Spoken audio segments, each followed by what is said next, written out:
cada vez más se convierte en un símbolo de lo que está mal en la tramitación de proyectos. Partamos por ahí, Marilyn Lourdes, Dominga.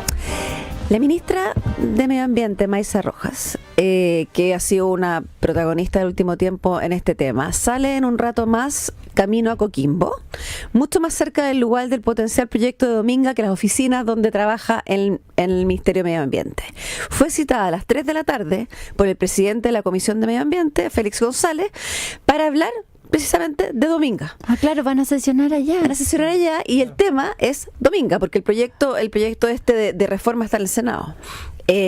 Hablé con la ministra hace unos minutos y me dijo que en la sesión en Coquimbo, dado que estaba inhabilitada, tampoco va a poder, y que no asistió, no podrá entrar en detalle en lo que pasó ayer en este comité de ministros no ministros, pero sí comentará la necesidad de avanzar en proyectos medioambientales. Pero el día además promete ser más movido para el tema Dominga. La ministra me adelantó que es muy probable que hoy mismo salga desde el CEA el acta de la reunión, que es bastante importante para tener más detalles, porque el comunicado ayer fue una planilla, o sea, fue súper escueto. Generalmente estas actas se demoran entre 2 a 10 días, de repente, dependiendo de la cantidad de temas que se tomen en el comité de ministros, pero la idea es sacarlo hoy día. La resolución, eso sí, que es la que va a poder activar una serie de procesos, se demora varios meses. Pero volvamos al día de ayer y cómo esto se desarrolló. Claro, en el comité de ministros anterior se demoró 6 meses la resolución. La resolución, sí. Claro. O sea, esos son meses, seguro. Claro. La diferencia esta vez es que el acta podría estar bastante más rápida. Y dado que ayer, ¿se acuerdan que la vez pasada salieron un par de ministros a dar declaraciones y explicar lo que habían decidido? Claro. Ahora, dado que eran subrogantes, por razones obvias, no se dio ese punto de prensa y esa explicación. Por lo tanto, el acta sí es relevante para saber qué más se discute. Y el acta saldría hoy. Saldría hoy, según la ministra. Sí. Desde el CEA, o sea, el CEA lo emite. Pero bueno, ayer a las 5 de la tarde, a las afueras del ministerio, había una manifestación pequeña, o sea, había poca gente en realidad, pero muy, muy ruidosa. Un grupo a favor, otro en contra, aguantando el calor. Los en contra con lienzos y con dibujos de animales, y lo más curioso, un manifestante disfrazado de llama o de alpaca. Yo no fui capaz, y estuve harto rato mirándolo. Este señor que tenía esta cabeza de alpaca bailaba con bombos con un cartel de un pingüino en la mano y daba entrevistas. De los que estaban a favor, banderas chilenas fue lo que tenían más en la mano y carteles de Boric igual pobreza. Llevaban, los que estaban a favor, bocinas, unas bocinas de 3 colores como con la bandera chilena, que sonaron todo el tiempo que duró el comité y que impedía casi escuchar a los periodistas que estaban ahí tratando de hacer despacho. Algunos venían desde la higuera para pedir que se apruebe este proyecto que esperan les dé mejor calidad de vida. Una de las manifestantes le dijo a Bio Bio, para que veamos el fondo, el tono de cómo está tomando esto, que tendrán que seguir con escasez de agua y teniendo que decidir si toman un té o se duchan. Esa fue la frase que dijo. El escenario de ayer, o sea, si uno toma una foto, es realmente lo que pasa una y otra vez con Dominga, que tienes estas posiciones, en el fondo, extremas que no han logrado conversar. La espera duró 1 hora 50 minutos, pero nadie, ni antes ni después, vio a los miembros del comité que rechazaron por tercera vez el proyecto. Ellos entraron por puertas laterales y, a diferencia de la vez pasada, no explicaron más la discusión. Ahora se entiende porque eran subrogantes y no son voceros habituales. Piensen que hay un fiscal, un jefe de gabinete. Un comunicado de poco más de una carilla anunció la decisión, que fue unánime, rechazar Dominga, este proyecto que todos ya lo sabemos, pero cuando uno lo vuelve a repetir, uno le toma la magnitud. Son 3.000 millones, que incluye minería de hierro y cobre y un puerto asociado. Y Osvaldo Andrade acaba de hablar, sí, en el bloque anterior, de 12.000 puestos de trabajo. Yo creo que supongo que entre la construcción y la puesta en marcha. Hay harto hincapié en turismo, en lo que significa en términos de turismo. Varios de los manifestantes ayer eran de esa área, eso es más permanente, porque se quedaría en el fondo esa área. Bueno, el acta hay que esperarla, pero en súper resumen, los integrantes estaban con una camisa de fuerza porque el Tribunal Ambiental de Antofagasta había dictaminado que habría una lista de temas que ya estaban zanjados y que no debían volver a revisarse. Entonces les quedaban algunos puntos por revisar solamente, y la duda ahora, y lo mismo que planteó hace unos minutos Osvaldo Andrade en tu entrevista, es que la idea es revisar si efectivamente se volvieron a meter en los temas que el tribunal había prohibido, ya había dado por zanjado. Pero daba por zanjado, claro. Por zanjado. O abrieron otro. Lo que sí se sabe es que hubo 2 temas principales que los llevaron a dictaminar que no seguía adelante Dominga según el comité de ministros.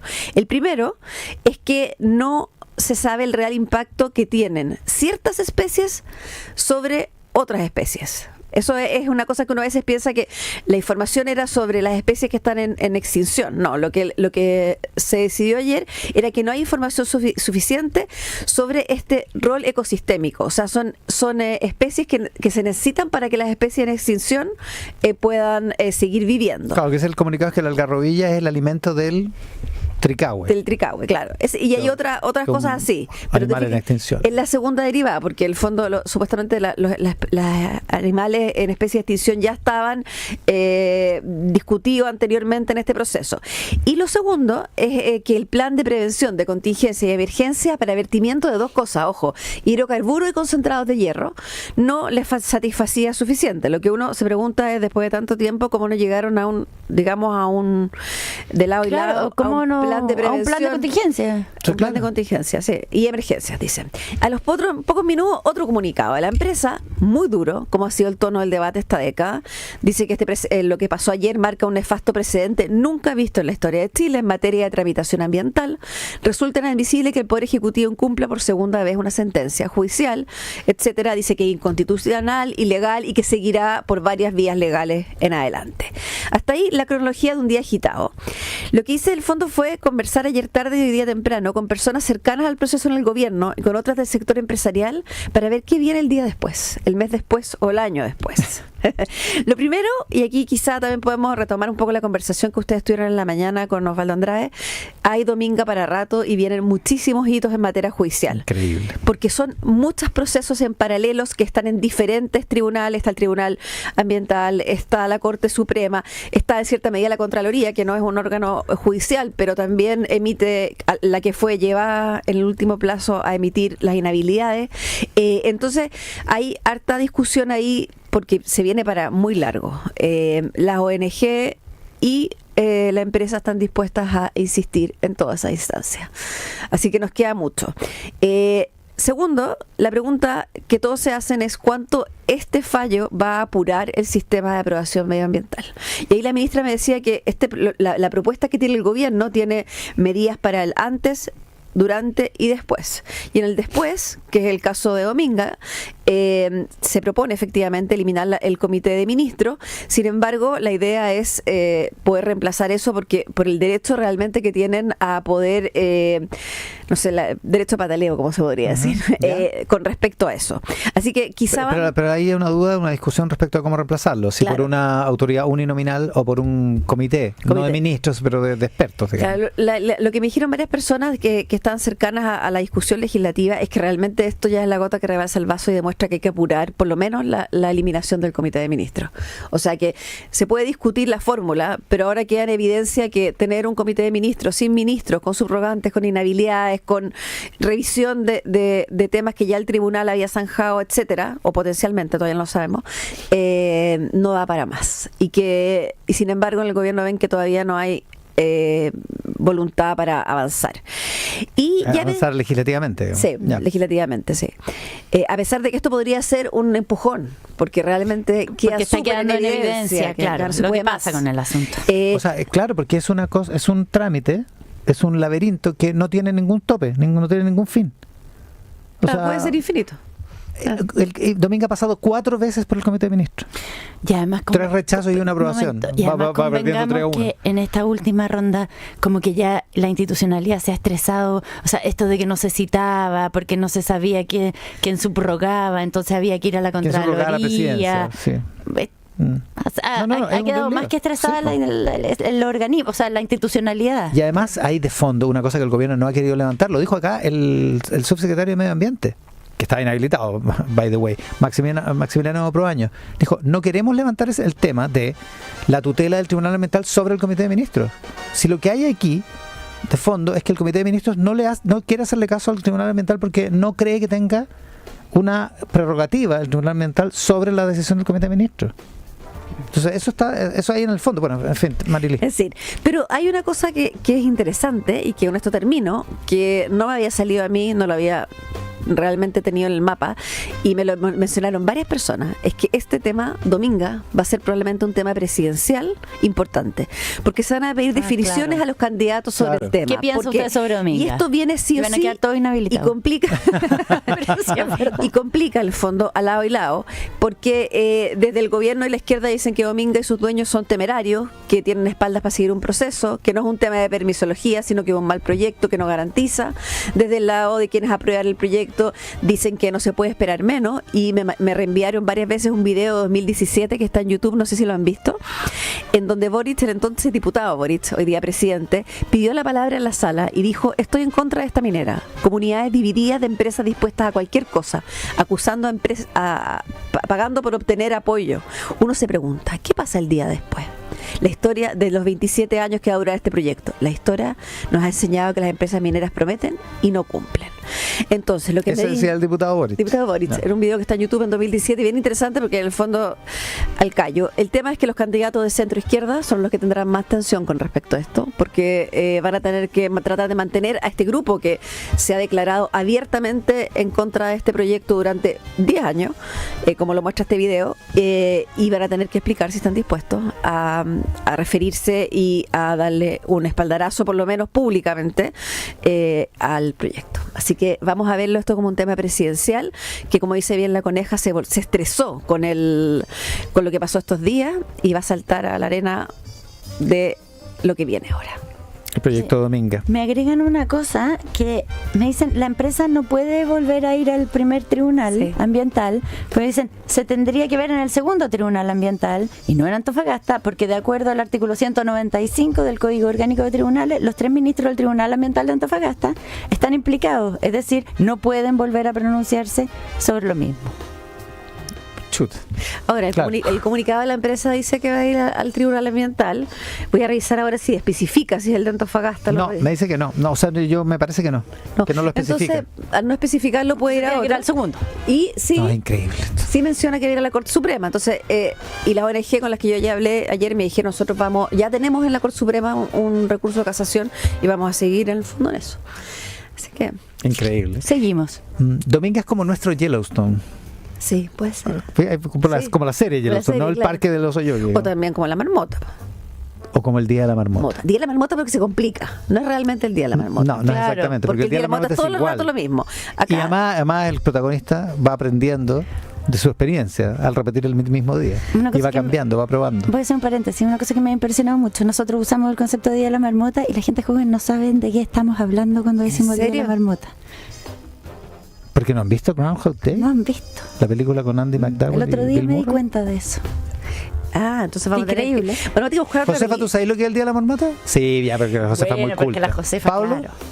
Claro. Ya tenemos dos jóvenes. Es que ya no son pero yo creo que son jóvenes. La señal ahí es que tenemos que ver películas más nuevas nosotros. Buscar otro Día de la Marmota, pero buscar versión... otra... Sí, pues porque... ¿Cómo le va a estar explicando la película cada vez que hablamos del Día de la Marmota? Ya, pero Yellowstone es de ahora. Yellowstone es contemporáneo. No, Yellowstone es contemporáneo. Sí. Tú eres joven. Infinitamente. 8:19. Venezuela, o pasa todo o no pasa nada. No sé cómo se llama esta película. A ver. Va a costar encontrar una. Mañana viernes, Nicolás Maduro tiene agendado su acto de juramento presidencial que va a dar inicio a un tercer mandato que hasta ahora no ha podido demostrar que ganó y medio mundo cree que se robó. La ceremonia se espera que sea en el Palacio Federal Legislativo, aunque hay quienes que no me descartaban que lo haga desde un recinto militar para dejar bien claro con quién están las Fuerzas Armadas. Miedo e incertidumbre. Ya que estamos en simbolismo, digamos. Claro, miedo y incertidumbre, me dice Gonzalo Jimió, director de la ONG Foro Penal, que es una ONG venezolana bien reconocida, que además en la defensa de derechos humanos y que lleva el recuento de cuántas personas han sido detenidas arbitrariamente en los últimos años en Venezuela. Bueno, me dice que hay miedo e incertidumbre estos días en Venezuela. Caracas está militarizada y se ordenó la suspensión de clases del viernes. Hay calles cortadas, hay una situación así como bien tensa. Algunos creen que es porque las autoridades temen que pueda ocurrir algo mañana. Otros piensan que es una forma de infundir miedo y disuadir a la ciudadanía de responder al llamado de la líder de la oposición, María Corina Machado, que convocó a una manifestación hoy día a las 10 de la mañana, a las 11 nuestras. Ahora ahí, súper paréntesis también, es súper impresionante que ante cualquier cosa que pasa, lo primero que hacen es suspender las clases. En Lima la suspendieron por la PEC, acá por un potencial. Lo primero que se hace siempre es suspender las clases de los colegios. El colegio de profesores chilenos. Claro. Es como un prurito. Pero se suspenden las clases, creo que están suspendidas hoy día y están suspendidas para mañana. En Venezuela, ¿no? Acá, acá estamos de vacaciones. María Corina Machado ha llamado a la oposición a una manifestación hoy día y ha dicho que ella, que está hace varios meses escondida, va a salir de la clandestinidad para participar. Lo que le agrega atención a la situación, claro. Porque si no se sabe si la van a detener. Bueno, la explicación oficial, la explicación del gobierno de la militarización y las suspensiones de clases es que son para recibir en el fondo a las delegaciones extranjeras a la ceremonia mañana. El problema de esa versión es que no hay tantas delegaciones que hayan respondido a la invitación. Desde Rusia, Putin envió a Vyacheslav Volodin, presidente de la Duma. El Parlamento ruso, igual es como una visita importante. China, Irán y Turquía también han mandado enviados especiales. Entiendo que China viene el vicepresidente de la Asamblea Legislativa. Pero la mayoría de los gobiernos europeos no van, como tampoco Estados Unidos, países como Argentina, Paraguay, Panamá, entre otros, que han cortado relaciones con Maduro. Incluso países amigos de Venezuela, que han tratado de oficiar de mediadores en los últimos meses, se han replegado ante este acto. Gustavo Petro, el presidente de Colombia, país limítrofe que tiene, hay que entender también, a Colombia tiene hartas razones para tener que cuidar la relación con los vecinos. Obvio. Anunció ayer que no va en protesta a las acciones de los últimos días. Dice, igual que nuestro amigo Enrique Márquez, destacado progresista venezolano, ha sido detenido Carlos Correa, destacado defensor de derechos humanos en Venezuela. Esto y otros hechos impiden mi asistencia personal al acto de posesión de Nicolás Maduro. Eso dijo Gustavo Petro. Eso dijo Gustavo Petro. Chuta. Desde Brasil tampoco viajará ningún alto dignatario. Las relaciones entre ambos países se han enfriado desde que Lula vetó el ingreso de Venezuela al grupo de los países BRICS. Dijo que no, porque Maduro no ha mostrado las actas de la elección y que como que ha abusado de la confianza. Y entonces esos dos países, Colombia, Brasil y también México, van a mandar solo a los embajadores que tienen en Caracas. Y esto en Colombia está siendo un tema que está dividiendo, como todo lo que pasa con Venezuela a esta altura, que divide internamente a los países. Lo hemos visto acá en Chile también. Porque la canciller colombiana le está diciendo a Petro, al presidente, que no mande al embajador. Ya, o sea, tienen una tensión importante. Es un lío grande. En México yo creo que la más asequible es Claudia Sheinbaum, que ha dicho esto es un tema de los venezolanos. Es un tema interno de ellos. Que es una razón incomprensible, pero bueno. Ya. Aquí en Chile, aunque quisiéramos que algún representante diplomático fuera, que no queremos, pero que si quisiéramos, no podríamos porque desde las elecciones de julio que no hay ninguno en Caracas. Nada. Los funcionarios de la embajada... Cónsul. Sí, no, hay varias personas, pero no hay un cónsul, porque sería un funcionario diplomático. Los funcionarios de la embajada chilena fueron expulsados después de que el presidente Boric criticó a Maduro tras las elecciones. Y además lo había criticado antes, tenía una postura crítica de los temas en derechos humanos. Hasta el martes, Jaime Gazmuri seguía oficiando de embajador en Venezuela desde Santiago. Pero ese día, este martes, el gobierno dio por terminadas sus funciones. En los últimos meses ha habido hartas preguntas sobre por qué el ex embajador que volvió en agosto a Chile seguía en el cargo, pero hay que decir que mantenerlo, entre otras cosas, mantenió las redes, una serie de cosas, pero también permitió hacer el gesto de cesarlo justo la semana en que Maduro jura. Que igual se entiende, ¿no? Es un gesto, ya que estamos en los simbolismos, cesarlo esta semana es una señal. Es un gesto inamistoso. Eso no significa que hayamos cortado relaciones con Venezuela, no está en el plan tampoco en general la relación, como la Cancillería, el gobierno chileno no es pro cortar relaciones con los países. ¿Ya? Pero, incluso aunque tenga objeciones respecto a su política interna, pero las relaciones entre Chile y Venezuela están en su mínimo. Acá no hay servicios ni consulares venezolanos, se levantó todo, lo que es un problema para la comunidad grande de venezolanos que tenemos en este país.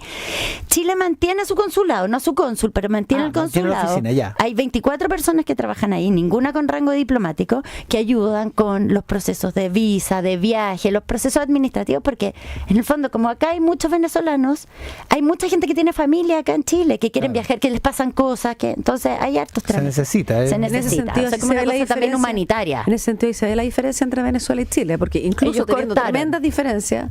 Chile dejó allá un grupo de personas para solucionar los problemas de trámites, digamos. Exactamente.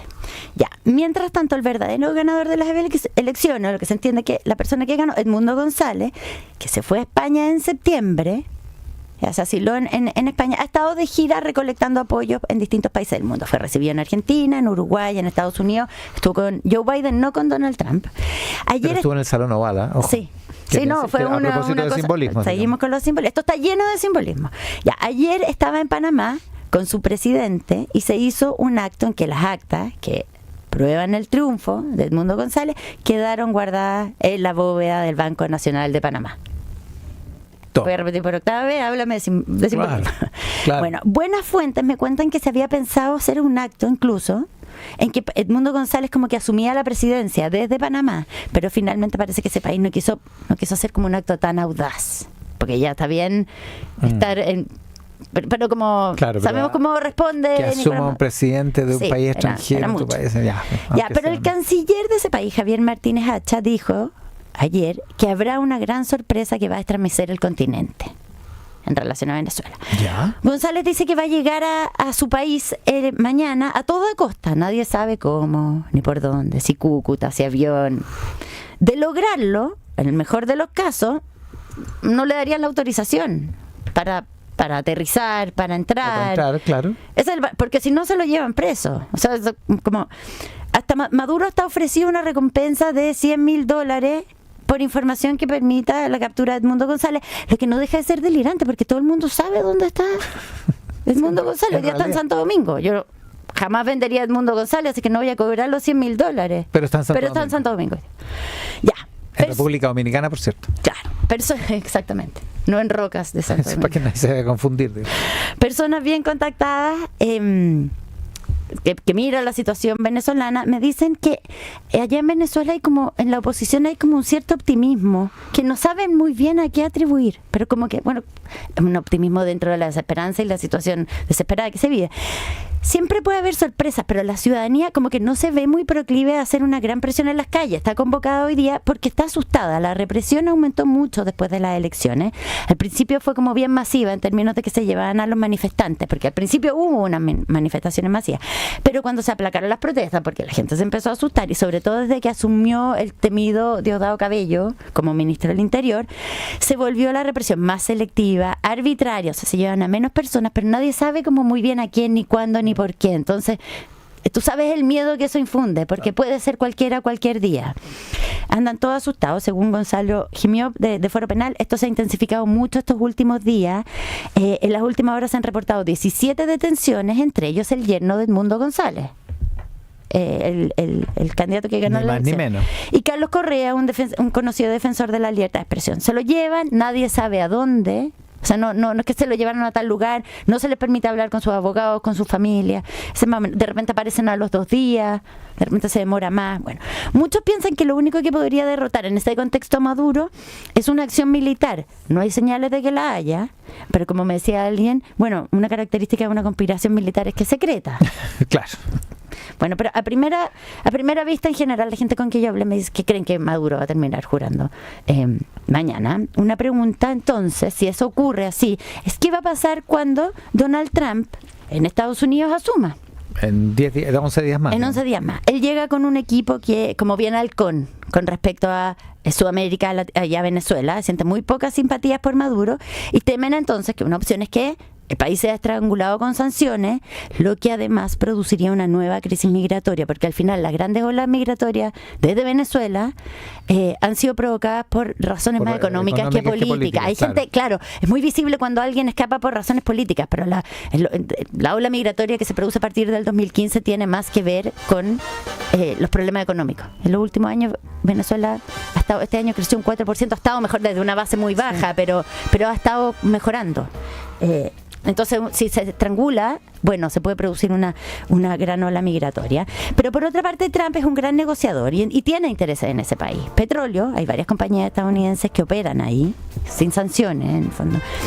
Y las expulsiones, es decir, poder devolver a inmigrantes que han entrado de manera irregular a Estados Unidos. De esos vuelos se han visto en el último tiempo desde Estados Unidos, y entonces Trump podría querer intensificar ese trato y poder estar dispuesto a llegar a un arreglo con Maduro en ese sentido. Claro, y ahí los dos partes estarían interesadas. Claro, eso era precisamente lo que Chile quería lograr, esos vuelos, poder deportar a inmigrantes expulsados de acá de Chile. Esa era una de las principales razones por las que tratamos de como estrechar. Se nombró un embajador de relaciones con un embajador en Venezuela, etcétera. Pero lo que justificó todo eso, pero sin embargo no teníamos mucho con qué negociar. No somos Estados Unidos, no podemos imponer sanciones, y para ser justa, este gobierno no le entregó, el anterior tampoco, pero no le entregó lo único que al gobierno de Maduro sí le interesaba obtener de Chile, y de que sectores del oficialismo acá sí querían, como el PC, que era el reconocimiento de sus elecciones y mirar para el lado ante las violaciones a los derechos humanos en Venezuela.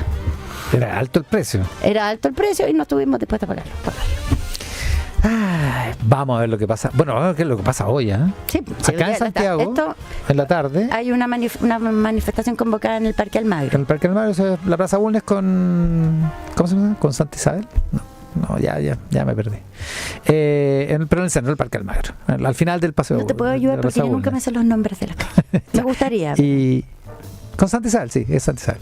Y en Caracas, por cierto, donde va a reaparecer María Claro, Corina. está convocado a las 10 de la mañana, 11 de allá, y que salgan vestidos a la calle con los colores de la bandera. No. ¿A qué vamos a estar atentos hoy?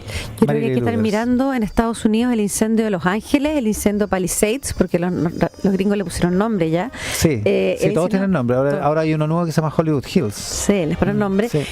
El último balance habla de 100.000 personas que han tenido que cambiar, digamos, huir, 6.300 hectáreas destruidas, 5 muertos, y la sensación de que está fuera de control y está apocalíptico el panorama. Y lo segundo también en Estados Unidos, hoy día son los funerales del expresidente Jimmy Carter, lo que tiene al país en el fondo bastante atento. La bolsa, por ejemplo, está cerrada por el funeral de Estado. Ah, mira. Sí, solamente queda abierto los bonos de Estados Unidos, pero la bolsa misma se cierra por el funeral. Chuta, qué importante. Sí. El funeral de Estado de Jimmy Carter hoy. Angélica Bulnes, ¿atentos a? Se retoma esta mañana a las 9 la declaración del ex subsecretario Manuel Monsalve en la Fiscalía. Esto empezó el martes y hoy día se retoma. Estuve declarando el martes varias horas. Estaba escuchando yo la entrevista de Osvaldo Andrade que le acabas de hacer tú. ¿Quiere un amigo como Osvaldo Andrade cuando está en problemas? Impresionante. Defendió a Manuel Monsalve, entre otras cosas. Bien entretenida la entrevista. De las pocas veces que se ha defendido en público Manuel Monsalve. Exactamente. O sea, más que defendido, por lo menos que se ha subrayado la presunción de inocencia. Exacto. Y además lo he ido a ver a la cárcel todas las semanas. Sí, la entrevista está disponible en tele13radio.cl, también en la app y en los canales de YouTube y Facebook Live de Tele13 Radio. 8:34, Marieli Luders, Angélica Bulnes. En el Rat Pack, la mesa de editores, una presentación de Bodega San Francisco, creciendo juntos. Que tengan un estupendo jueves. Que tengan un muy buen día.